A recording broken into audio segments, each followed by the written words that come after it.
Hai teman-teman, apa kabar kalian semua? Pernah nggak sih kalian merasa kayak lagi ditonton banyak orang?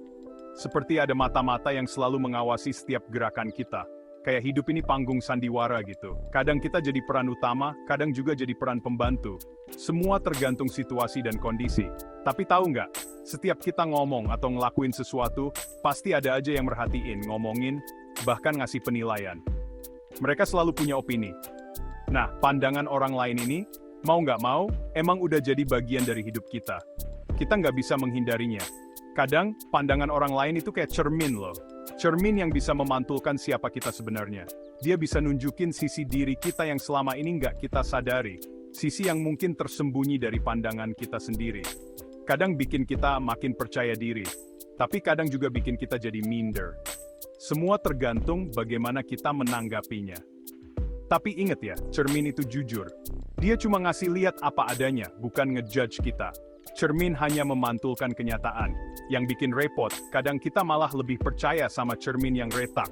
Cermin yang memberikan gambaran yang tidak utuh. Ibaratnya, kita lebih dengerin omongan negatif yang bikin kita insecure. Padahal, itu hanya distorsi. Padahal, belum tentu benar kan? Kita harus lebih bijak dalam menilai diri sendiri.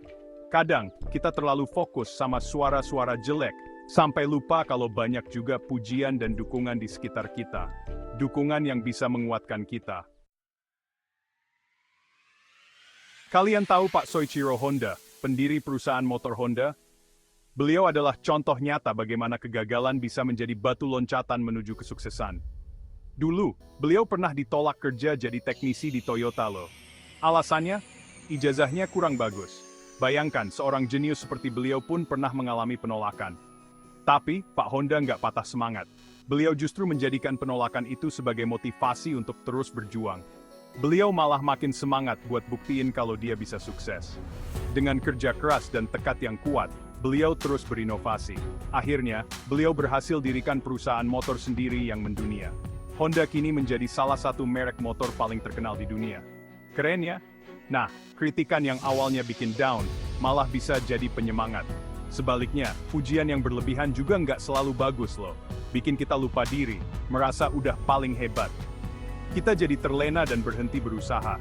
Kayak atlet yang terbiasa dipuji, pas kalah, langsung down berat. Mereka jadi kehilangan semangat. Jadi, jangan cepat puas sama pujian, dan jangan gampang nyerah sama kritikan. Ambil sisi positifnya aja, jadiin motivasi buat terus maju. Teruslah berusaha dan jangan pernah menyerah. Ingat, hidup kita nggak ditentukan sama omongan orang, tapi sama usaha dan kerja keras kita sendiri. Setiap langkah kecil membawa kita lebih dekat ke tujuan. Pandangan orang itu kayak koin, punya dua sisi. Setiap keputusan yang kita ambil, setiap langkah yang kita pilih, selalu ada dua sisi yang harus kita pertimbangkan. Ada sisi positif yang bikin kita semangat, yang membuat kita merasa hidup ini penuh dengan peluang dan harapan. Tapi, ada juga sisi negatif yang bikin kita terpuruk, yang membuat kita merasa tidak berdaya dan putus asa. Semua tergantung gimana cara kita menyikapinya. Bagaimana kita memilih untuk melihat dan merespons situasi tersebut. Ada orang yang gampang baperan, dikit-dikit ngerasa down, dikit-dikit pundung. Mereka seringkali terjebak dalam perasaan negatif. Akhirnya, potensi diri malah terpendam gara-gara terlalu peduli sama omongan orang. Mereka kehilangan kesempatan untuk berkembang. Padahal, hidup ini terlalu singkat buat mikirin penilaian orang lain. Kita harus fokus pada apa yang benar-benar penting bagi kita. Di sisi lain, ada juga orang yang cuek bebek. Mereka tidak peduli dengan apa yang orang lain katakan. Dibilangin A, tetap aja ngelakuin B. Kritikan dianggap angin lalu, saran dianggap gangguan. Akhirnya, ya, gitu-gitu aja. Tidak ada perubahan yang berarti. Padahal masukan dari orang lain, kalau kita pilih-pilih dengan baik, bisa jadi bahan evaluasi buat jadi pribadi yang lebih baik. Kita bisa belajar banyak dari perspektif orang lain. Jadi gimana dong? Gampang, kita harus pintar-pintar milih. Saring setiap pandangan yang datang, ambil yang baiknya aja, yang nggak baik buang jauh-jauh. Kayak minum kopi, nikmati rasa dan aromanya, tapi ampasnya jangan ikut diminum ya.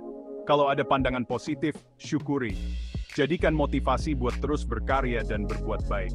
Tapi jangan sampai lupa diri. Tetap rendah hati, karena kesombongan itu nggak ada gunanya. Sebaliknya, kalau ada pandangan negatif, jangan langsung dimasukin ke hati. Dipikirin dulu, bener nggak sih? Kalau bener, ya diperbaiki. Kalau nggak bener, ya udah, diemin aja. Nggak usah diambil pusing. Ingat, kita hidup bukan buat nyenengin semua orang. Pada akhirnya, pandangan orang lain itu nggak akan ngaruh banyak kalau kita udah punya pendirian yang kuat. Kayak karang di laut, diterjang ombak sekuat apapun, dia akan tetap tegak berdiri. Jadilah diri sendiri, versi terbaik yang kamu bisa. Berkarya dengan hati, berbuat baik tanpa pamrih. Jangan biarkan omongan negatif meredupkan semangatmu. Ingat, kamu berharga, unik, dan punya potensi yang luar biasa. Tunjukkan pada dunia kalau kamu mampu meraih mimpi dan mencapai kesuksesan dengan caramu sendiri. Buktikan kalau pandangan orang lain, baik yang positif maupun negatif, hanyalah sebagian kecil dari perjalanan hidupmu yang luas.